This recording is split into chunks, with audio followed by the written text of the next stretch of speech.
देसी प्रयोग से मिली बड़ी आराम हो। कहतानी जवन जवन करऊ है काम हो। देसी प्रयोग से मिली बड़ी आराम हो। बिना इस्तेमाल के न खेल होई हो। चीज पर चीज पर लगाला करुआ तेल ये भाता पमर ना फेल होई हो। चीज पर लगाला करुआ तेल ये भाता पमर ना फेल होई हो। Vicky digital recording studio Jaisipur.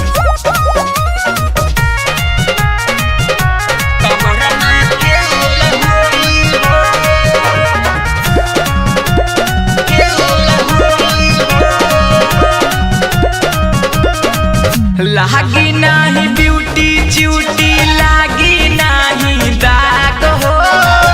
कर विश्वास सैया मान हमर बात हो। कर विश्वास सैया मान हमर बात हो।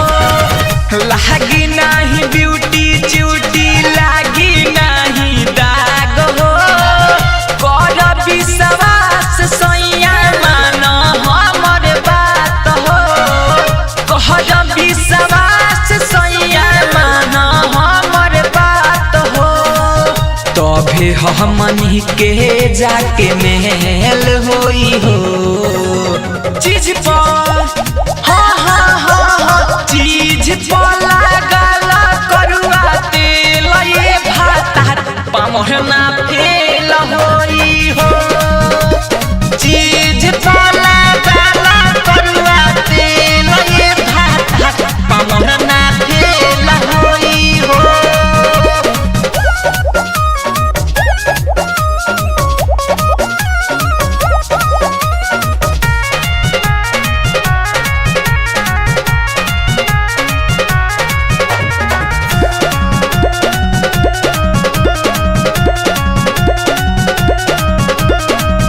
ताहरा खिया से आई गईनी तहंग जी। खाइली रे भाइटल तबे काम करी अलंग जी।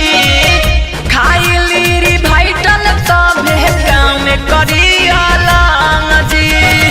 ताहरा खिया से आई गईनी तहंग जी। खाइली रे भाइटल तबे काम करी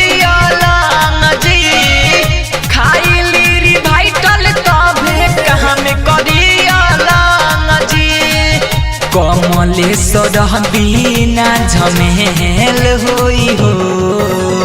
चीज पर चीज पर लगाला करुआ तेल ये भाता पमर ना